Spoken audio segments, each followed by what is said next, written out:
Martial master के इस episode की शुरुआत में हम चैंग साओ को देखते हैं, जो कि इस लड़की को कहता है, मुझे बैठने के लिए एक अच्छी जगह चाहिए, क्या तुम इसका इंतजाम कर सकती हो। इस पर ये लड़की भी हाँ कहकर चैंग साओ को अपने पीछे आने के लिए कहती है। इसके बाद वो चैंग साओ को लेकर एक काफी ज्यादा आलीशान कैसल में आ जाती है और वो चैंग साओ को बैठने के लिए एक जगह पर कहती है। चैंग साओ भी यहाँ पर बैठ जाता है और इसके आसपास में काफी ज्यादा कल्टीवेटर्स मौजूद थे, जो कि एक दूसरे के साथ बातचीत कर रहे थे, मगर किस चीज के बारे में बातचीत कर रहे हैं इस चीज के बारे में हम लोगों को पता नहीं था।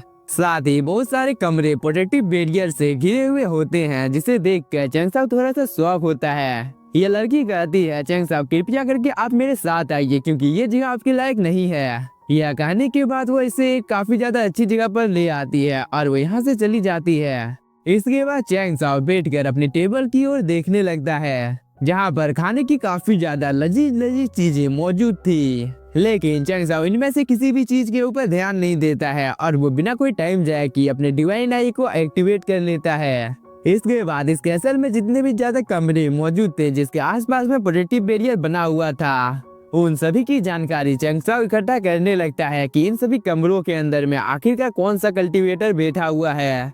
जब चैंग साओ को इन सभी के बारे में पता चल जाता है, तब वो इत्मीनान से अपने कप में चाय को डालकर पीने लगता है। तभी डीमन कैट भी सोल सी के अंदर से बाहर निकलकर आ जाता है और वो पहले तो अपने आसपास की जगह की छानबीन करता है, पर जैसे ही इसकी नजर इन सभी लजीज खानों के ऊपर पड़ती है तो डीमन कैट काफी ज्यादा खुश हो जाता है। इसके बाद इसने बिना कोई टाइम जाए के इस टेबल के ऊपर में जितना भी ज्यादा खाना रखा हुआ था उन सभी को वो खा लेता है और वो कहता है, चैंग साओ ये खाना तो काफी ज्यादा अच्छा है।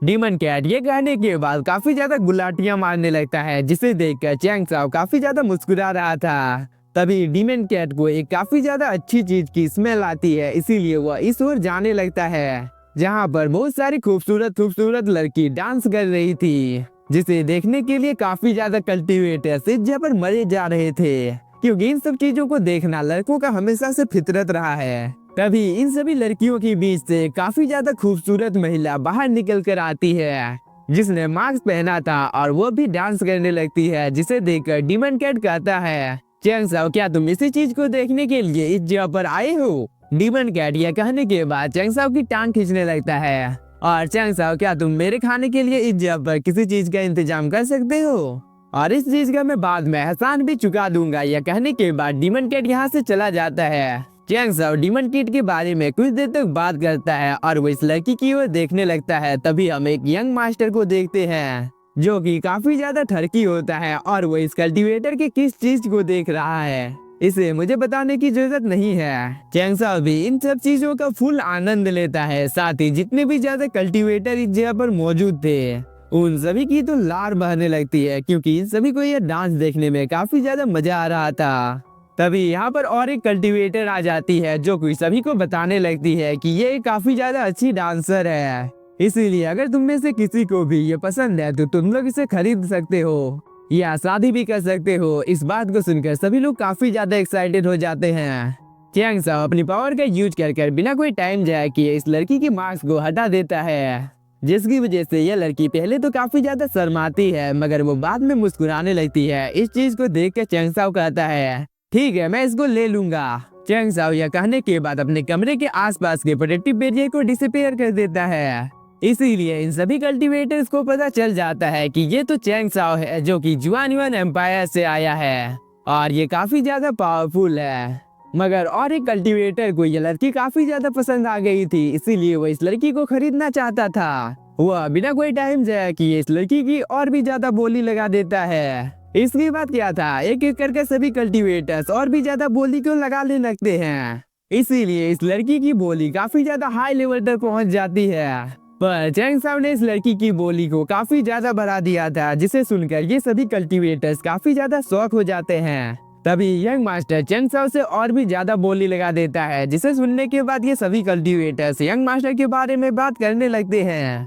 पर चैंग साओ यंग मास्टर को चिढ़ाने के लिए बोली को और भी ज्यादा बढ़ा देता है, जिसकी वजह से यंग मास्टर को काफी ज्यादा गुस्सा आ जाता है और वो चैंग साओ के साथ फाइट करने के लिए जाने ही वाला था। तभी इसके साथ ही यंग मास्टर को रोक लेता है और वो समझाने लगता है, यंग मास्टर आपको इस जगह पे कोई भी उल्टी सीधी हरकत नहीं करनी चाहिए, क्योंकि कीमत को अगर आपने और भी ज्यादा बढ़ाया तो इस चीज की वजह से प्रॉब्लम क्रिएट हो सकती है। इसीलिए जब सही टाइम आएगा तब हम लोग मौके का फायदा उठाएंगे।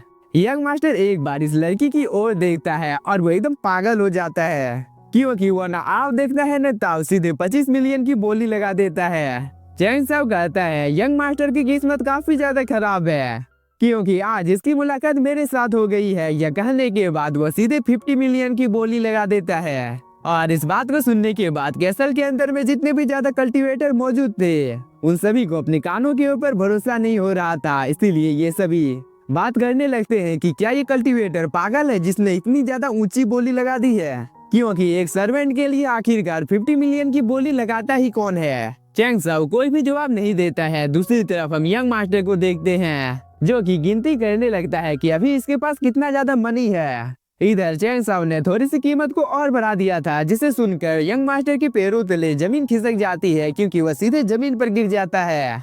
इसके बाद वह किसी तरीके से खुद को संभालता है और वो उठकर खड़े होने के बाद चैंग साओ को कहता है ये तो एक मामूली सी नौकरानी है, फिर इसमें इतनी ज्यादा बड़ी बात क्या है जो कि तुम यहाँ पर इसके लिए इतना ज्यादा पैसा देने के लिए तैयार हो।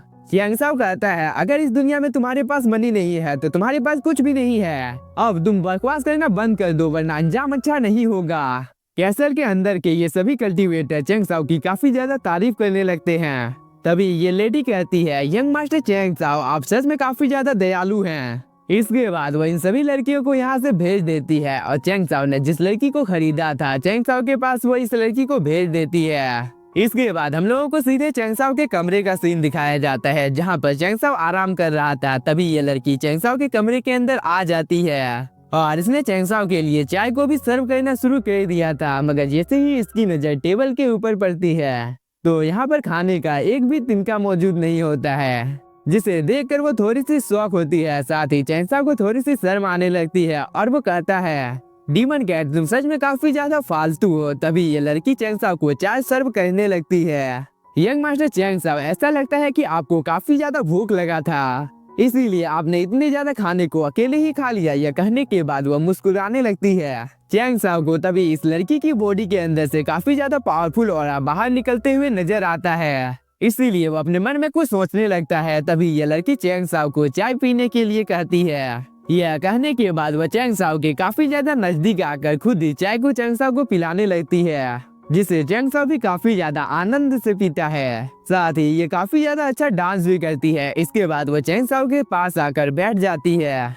चैंग साओ कहता है तुम तो काफी ज्यादा खूबसूरत और आकर्षक हो, फिर आखिरकार तुम डीमन वंश में क्यों नहीं शामिल हो जाती हो। इस बात को सुनकर ये लड़की काफी ज्यादा शॉक हो जाती है, लेकिन चैंग साओ अपनी बातों को कंटिन्यू करता है। मगर इसी के साथ हम लोगों का ये एपिसोड हो जाता है खत्म। मुझे पता है कि इस वीडियो को अपलोड करने में मैंने काफी ज्यादा लेट कर दिया है। मैं इसकी वजह भी आप लोगों को बता देता हूँ कि मेरे घर तरफ काफी ज्यादा ठंड पड़ चुका है, जिसकी वजह से काफी ज्यादा लोगों की हालत खराब हो गई है और उन्हीं में मैं भी शामिल हूँ। इसीलिए अभी तबीयत थोड़ा सा खराब है। और आप लोगों को ये एपिसोड कैसा लगा आप लोग कमेंट कर मुझे बता सकते हैं, और कोई भी सवाल पूछना है तो बेझिझक आप लोग मुझसे पूछ सकते हैं। Thank you for watching.